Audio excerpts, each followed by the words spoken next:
I think that Cyrus Truesdale is the most disappointing character in the Yu-Gi-Oh franchise. 退学ほぼ決定だっていうのに。なんか言ったか？なんでもない。 Looking at the entire series as a whole, there are actually a few characters that this video could be about, and maybe future videos will come. However, if I had to pick the most disappointing, it's gotta be Cyrus. Cyrus is the lovable, insecure sidekick to the main character, Jaden, in the Yu-Gi-Oh! GX series. This makes him not only in the main character's shadow, but he's also in the shadow of his much cooler, more successful older brother, Zane Truesdale. On paper, Cyrus has all the makings to be the perfect underdog story. He's in Slifer Red, the lowest of the low dorm. He undervalues himself and doesn't believe in himself. He is looked down upon by his older, more successful brother. And as well, he has a clear goal. He wants to get better so that not only Zane can see him as a true duelist, but he himself sees himself as a true duelist. And I'll be honest, this is a great contrast to Jaden. Jaden is a person who is determined and always throws everything he has at a situation. Cyrus, on the other hand, goes in with fear and doubt whether he can succeed. This contrast actually creates a perfect dynamic for a main character and best friend sidekick kind of journey they can go on. Jaden starts all the way up here. He's essentially perfect when he starts the series. However, he gets knocked down by quite a few pegs, only to have to build himself back up in the final season. Cyrus is already all the way down here, but over the course of the series, he goes up and up and up. So it's kind of perfect, really. And if we're talking about Cyrus, we can't not talk about his deck, the Vehicroids. Overall, they're pretty childish, a nothing special kind of deck, which cuts me deep to say because I actually generally do like the Vehicroids. They're a terrible, awful deck in the real world. They need so much support to be better. How do I know? I played them for a whole month and they were awful. This is what it looks like when you take Roids into Diamond ranks. We could do something with that. Tribute Mixeroid. No, we can't do anything with that. But despite that, as goofy as they are, I still like them. So with these building blocks, his journey should have been a classic hero's tale.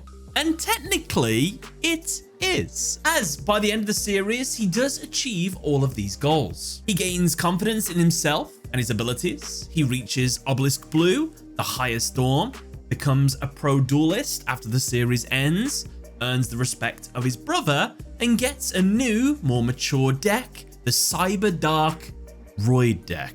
However, in my opinion, all of these achievements are unearned, or at the very least, heavily underdeveloped. And here's why. But before we do, this is your reminder, don't forget to subscribe. We're getting closer to 500,000 subscribers every day, and with your subscription, you're helping out a ton.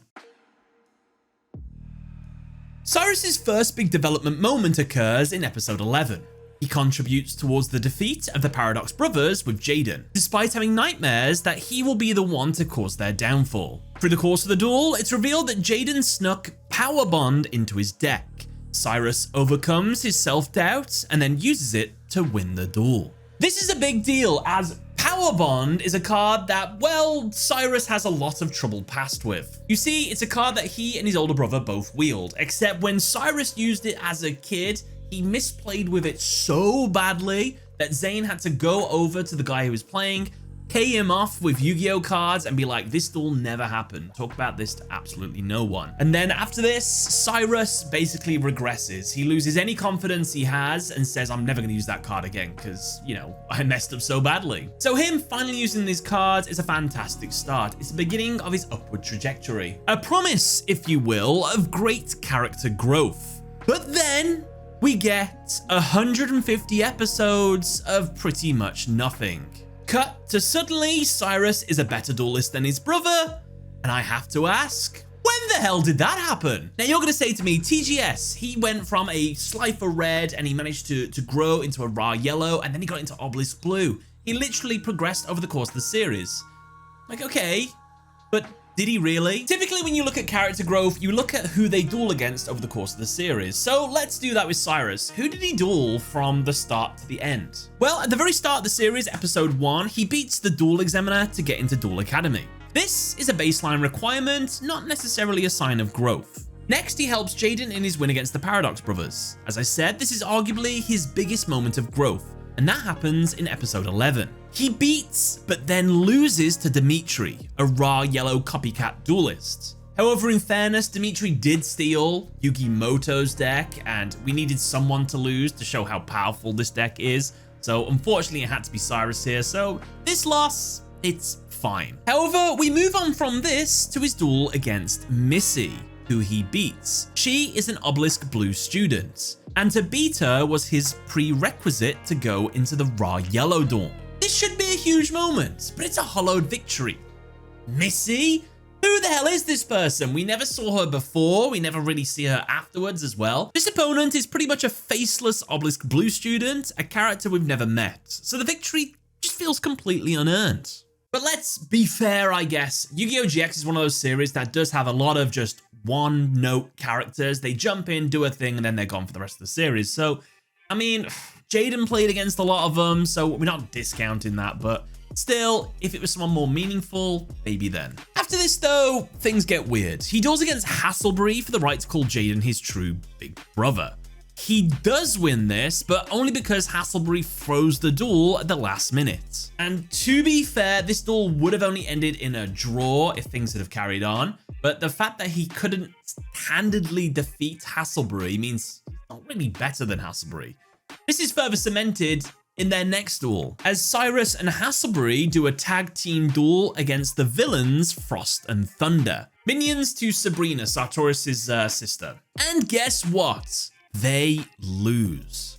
Don't know why they couldn't have won this one, but this was the first villain test. So my theory is if you've got a main character and they have to deal with every single problem that comes up in the story, every single fodder enemy and every single main villain, then your side cast isn't really contributing too much.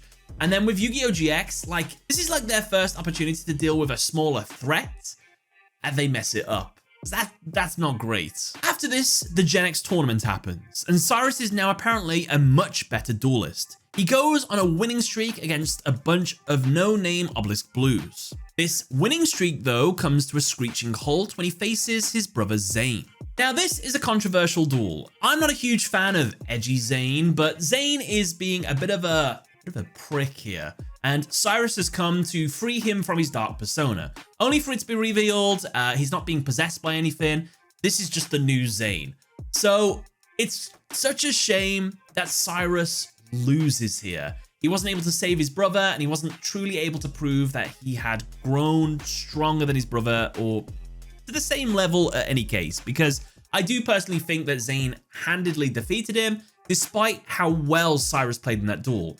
And by well, I mean he defended very well. He had set up contingencies for the onslaught that Zane did, but it wasn't enough to go on the offensive and win the duel. I will give it to Cyrus. This duel does show how much more confident and how much more he has improved.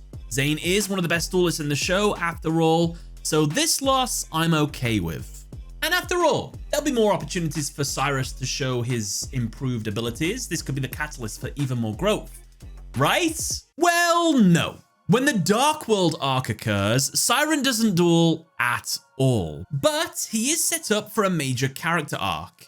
His friends are all sent to the stars, killed, and his best friend Jaden becomes the villainous Supreme King, causing Cyrus to lose faith in him. Meanwhile, Zane has a final climactic duel and dies. This arc presents so many opportunities for growth for Cyrus, yet for the whole time he just stays as a objective observer in the background. He just watches things occur. And in the end, who is it to finally free Jaden from the Supreme King's grasp? Is it Cyrus Truesdale, who has observed all these things and has grown as a duelist?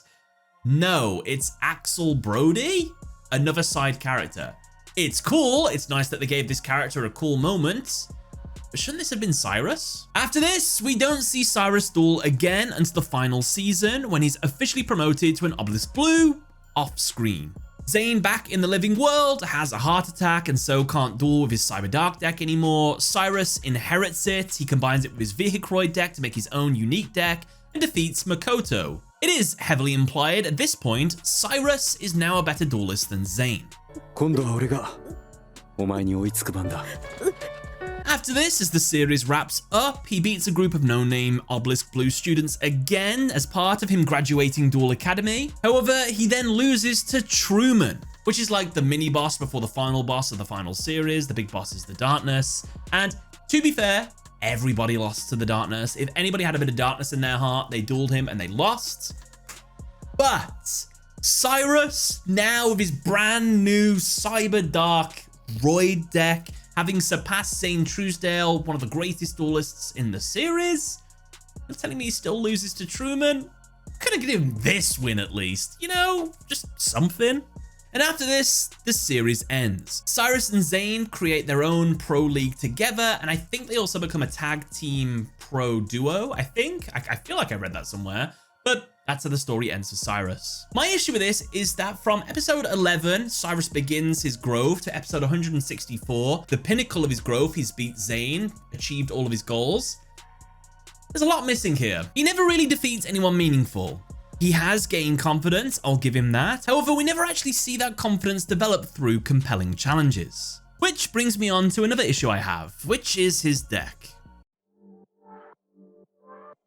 I think Cyrus should have matured out of his Vihicroid deck, or at the very least, I think his Vihicroid deck should have matured with him. Fun fact, Cyrus doesn't summon or activate any Roid cards in his big duel with Makoto. He only uses generic cards, Cyber Dragon or Cyber Dark cards. Saying that, he does passively use 2 Roid cards, Kite Roid, which got dumped into the graveyard, which he used to reduce attack down to 0, and Dragon Roid, which was used as an equip for Cyber Dark Dragon.